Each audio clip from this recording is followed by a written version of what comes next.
Oi, pessoal! Vamos iluminar as ideias? Como a gente viu mais uma vez desde que começou essa pandemia de coronavírus, o presidente Jair Bolsonaro saiu às ruas, contrariando as ordens de isolamento e não aglomeração que vem tanto das organizações internacionais quanto da própria área técnica do governo. Embora o Ministério da Saúde não tenha se manifestado sobre esse ato específico, a orientação geral ainda é no sentido da não aglomeração. Ele saiu às ruas e enalteceu a presença de alguns manifestantes ali na frente do quartel-general do Exército em Brasília. O presidente Jair Bolsonaro subiu numa caçamba ali de uma caminhonete e fez um discurso para manifestantes que estavam lá defendendo inclusive a intervenção militar, com faixas defendendo o ato institucional número 5. E aí, para quem vai me dizer assim, ai, Gabriela, os manifestantes não estavam pedindo a intervenção. Gente, é só dar uma olhadinha nas fotos e ler o que está escrito nas faixas. Bom, enfim, o discurso do Bolsonaro foi mais ou menos no mesmo sentido do que ele vem falando desde antes da eleição. Agora é o povo no poder, como se só ele representasse todo o povo brasileiro, que a gente sabe que não é verdade, porque afinal o Bolsonaro foi eleito pela maioria das pessoas que votaram, então dos votos válidos que votaram em alguém, mas ele não representa a totalidade do povo brasileiro. E também falas relacionadas a uma crítica à velha política, mesmo que a gente não saiba muito bem o que significa a nova política, porque a gente não consegue entender, já que o Bolsonaro gasta a maior parte do seu tempo criticando as outras pessoas e as outras instituições, enfim, todo mundo que ele diz atrapalhar o governo dele, em vez de fato, exercer aí a liderança segundo a lógica que ele diz que seria da nova política. Aliás, nesse tema vale muito a pena ver que muitas vezes o Bolsonaro se comporta de uma maneira e divulga uma outra coisa. O melhor exemplo disso é a questão do orçamento impositivo. Enquanto ele estava nas redes sociais falando um monte contra os poderes do relator do orçamento, ele estava enviando para o Congresso projetos de lei devolvendo uma parte do poder do relator do orçamento. Portanto, diz uma coisa e faz outra e a gente fica assim sem saber muito bem o que está acontecendo. O que esse comportamento do Bolsonaro gerou aí, tanto nas lideranças políticas, nas lideranças dos outros poderes, como os ministros do Supremo Tribunal Federal, nas redes sociais como manifestação dos cidadãos brasileiros, foi de novo uma discussão acentuada sobre a prática de crime de responsabilidade por parte do presidente da República.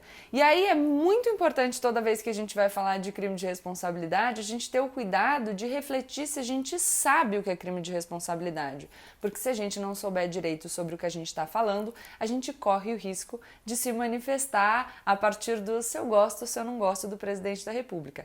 Então agora o que eu acho importante a gente fazer? A gente definir o que são os crimes de responsabilidade para a gente melhorar aí a compreensão sobre esse assunto. Os crimes de responsabilidade no Brasil, eles estão previstos numa lei, a Lei 1079, que é de 1950. Essa lei basicamente vai definir atos que são praticados por autoridades, nesse caso o presidente da República, que atentam contra as outras instituições e, portanto, contra a ordem democrática. Se a gente pensar no momento histórico em que surge a Lei dos Crimes de Responsabilidade, 1950, vamos lembrar aqui no Brasil, a gente tinha acabado de viver uma experiência autoritária com o Estado Novo. Getúlio Vargas estava no poder e aí ele diz ali que está rolando uma tentativa dos comunistas de tomar o poder e dar um autogolpe e instituir o Estado Novo, que era um Estado autoritário, que teve fim um pouco antes de 1950, em 1945, mas a gente ainda lembrava do perigo que é a gente dar tanto poder assim para o chefe do Poder Executivo. Também a gente pode pensar na perspectiva global, mas a gente está vivendo um momento pós-guerra e, portanto, um momento de rechaço às alternativas autoritárias e de apreço aos regimes democráticos. Agora, outra pergunta que a gente pode fazer é, tá bom, mas será que o presidente precisa implementar alguma ação específica contra as instituições democráticas ou existe a previsão de um crime de responsabilidade mais genérico que pode se caracterizar inclusive pelo discurso do presidente da República? Bom, vou pegar aqui a minha colinha, mas eu vou tentar lembrar antes de olhar.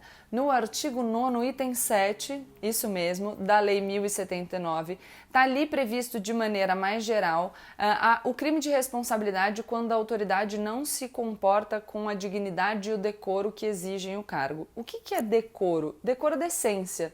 Então, quando, nesse caso a gente está falando do presidente da República, embora a lei fale de outras autoridades, quando o presidente da República se comporta de maneira incompatível com a dignidade e o decoro e, portanto, de maneira indecente, a gente tem ali um crime de responsabilidade que é mais abrangente, que é capaz de abarcar essa situação. E as falas do presidente da República também suscitam a incorrência nesse crime de responsabilidade, porque a lei, em diversos artigos, fala de... ela prevê ali coisas como hostilizar, ameaçar e, portanto, atitudes que estão ligadas ao comportamento verbal do chefe de Estado e que devem ser objeto de responsabilização pelo Congresso Nacional, porque a gente vai ver que o processamento disso não é no Judiciário, é ali no Parlamento. E a fala de um presidente da República é importante porque a fala do presidente da República tem o poder de produzir consequências concretas, consequências perceptíveis no mundo real e no dia a dia. Para a gente comprovar o que a gente está falando, é só avaliar os discursos do Bolsonaro e as consequências disso no plano concreto. Então, o Bolsonaro, por mais de uma vez, ofendeu jornalistas e a gente tem assistido um crescimento da violência contra jornalistas.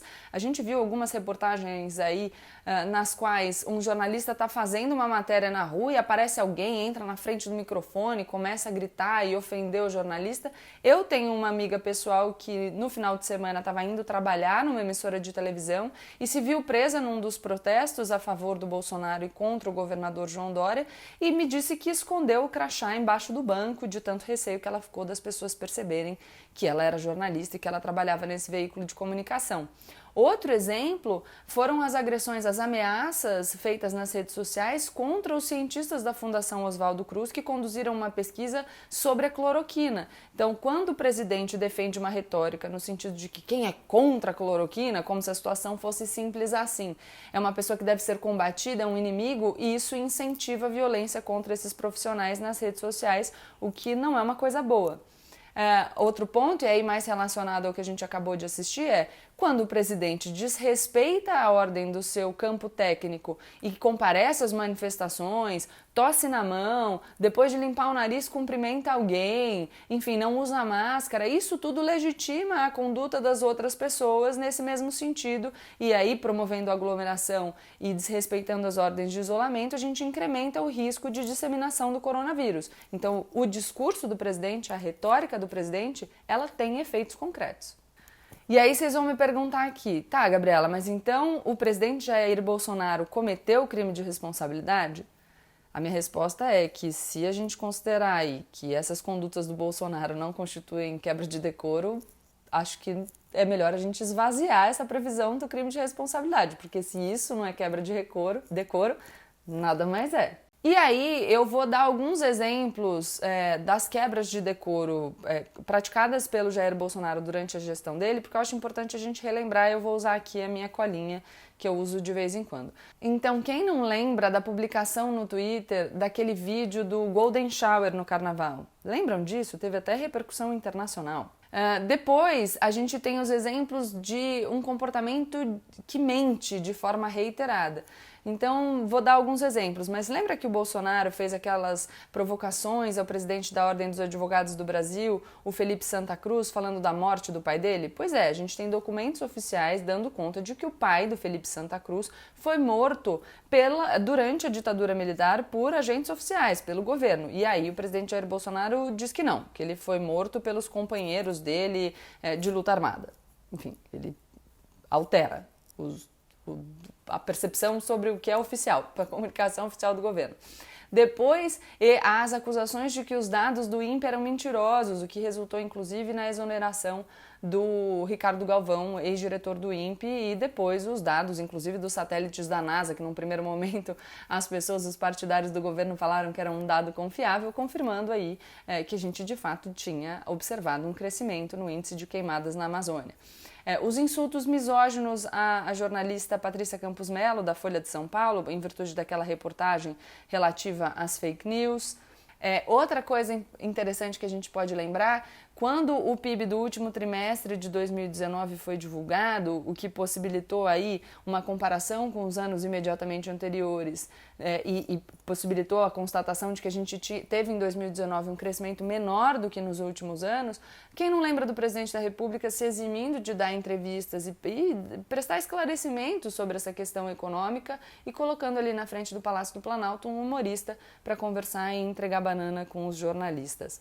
E aí, claro, né? A participação nas manifestações no meio de uma pandemia, enquanto a ordem é para se isolar e evitar aglomerações. A gente tem exemplos do dia 15 de março e do dia 19 de abril de 2020, sem contar outros passeios do presidente Jair Bolsonaro por Brasília, quando ele vai visitar os comerciantes, depois a ida dele a uma farmácia, ele sai da farmácia e cumprimenta alguns apoiadores que estão lá em volta. Enfim, é uma infinidade de condutas que merecem aí a nossa crítica.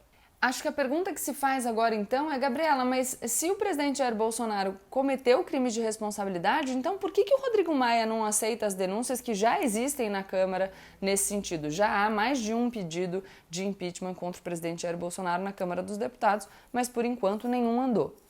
A resposta é porque o impeachment não depende só do juízo do se houve ou não crime de responsabilidade, mas também de um juízo político. O juízo político agora, é melhor para o Brasil manter o Jair Bolsonaro na presidência, ainda que isso signifique um problema no enfrentamento ao coronavírus, ou é melhor, nesse momento de crise, dar andamento a um processo de impeachment, que é um processo de ruptura, enfim, uma coisa delicada num regime democrático, para retirá-lo da presidência e, com isso, correr o risco de, na verdade, fortalecer o discurso dele, que é o de ninguém me deixa governar. Desde que o presidente Jair Bolsonaro assumiu a presidência da República, o que ele mais faz é falar que ninguém deixa ele governar. A imprensa não deixa ele governar, o Congresso não deixa ele governar, o Supremo não deixa ele governar, ninguém deixa ele governar, ele vive falando, já postou aquele vídeo das hienas, postou no Twitter uma carta de que forças ocultas e todas as instituições, enfim,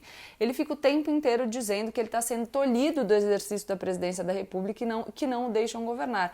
Então, ao que parece, nesse momento, dar andamento a um pedido de impeachment fortaleceria essa narrativa do presidente Jair Bolsonaro de que ele está sendo vítima de um golpe.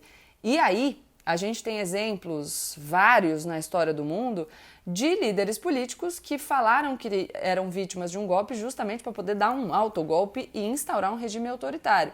Então, na semana passada, a gente viu que o Bolsonaro já falou sobre isso, ele disse que ele tinha um dossiê no sentido de que o Rodrigo Maia é presidente da Câmara, o João Dória, governador de São Paulo, e o Supremo Tribunal Federal estariam armando um golpe para retirá-lo do poder. E a gente já sabe que o presidente Jair Bolsonaro tem apreço aí por discursos autoritários. Então, para ficar no exemplo que a gente citou mais cedo, quando Getúlio Vargas instaura o Estado Novo, institui o Estado Novo, o que ele falou foi que existia um plano dos comunistas para tomar o poder e que, portanto, ele estava agindo dessa maneira para evitar essa tentativa dos comunistas. Quem quiser pesquisar é só pôr aí no Google Plano Cohen, vocês vão achar a resposta e a explicação para essa questão. Então, o que parece é que o presidente Rodrigo Maia está tentando não dar munição para esse discurso do Bolsonaro. Isso não significa que a gente não deva ficar atentos, porque a gente vê que o presidente Jair Bolsonaro faz acenos para 2022. Antes das eleições de 2018, ele falava que ele não aceitaria nenhum outro resultado que não fosse a eleição dele. E depois dele ter sido eleito, não vamos esquecer que ainda nesse ano, ele falou que as eleições de 2018 foram fraudadas, questionando a integridade do nosso sistema eleitoral. Então não será nenhuma surpresa se a gente chegar em 2022 e o presidente Jair Bolsonaro eventualmente for derrotado nas urnas e a gente tiver aí um questionamento sobre a validade ou não disso. E aí, se o Congresso tiver tentado um impeachment e esse impeachment não vingar, pode ser que essa tentativa, que não deu certo, fortaleça o discurso do Bolsonaro. Principalmente considerando esse dado é muito importante, que o presidente Jair Bolsonaro ainda tem grande apoio popular, como mostram as últimas pesquisas do Datafolha. Então acho que o resumo do vídeo é esse. existe uma previsão ali de comportamento incompatível com a honra, a dignidade e o decoro do cargo da presidência da República, aqui sempre ressaltando que a instituição é maior do que a pessoa que senta naquela cadeira de forma transitória, portanto a presidência da República é maior que o Jair Bolsonaro, e o Jair Bolsonaro, como qualquer outra pessoa que seja eleita para o cargo, deve respeito à instituição, e é isso que a lei que prevê os crimes de responsabilidade pretende conservar, o respeito às instituições da República.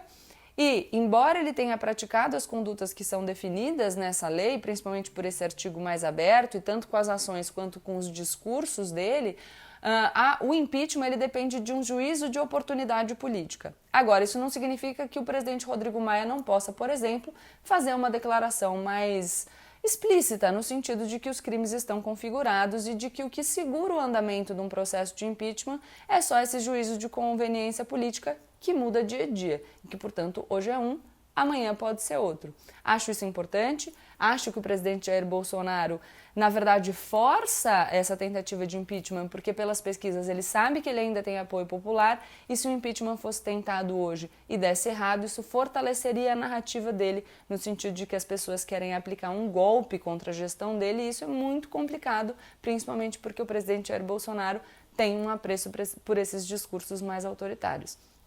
O vídeo está muito grande, eu já passei do meu tempo, mas a gente pode discutir isso em outras oportunidades. Beijo!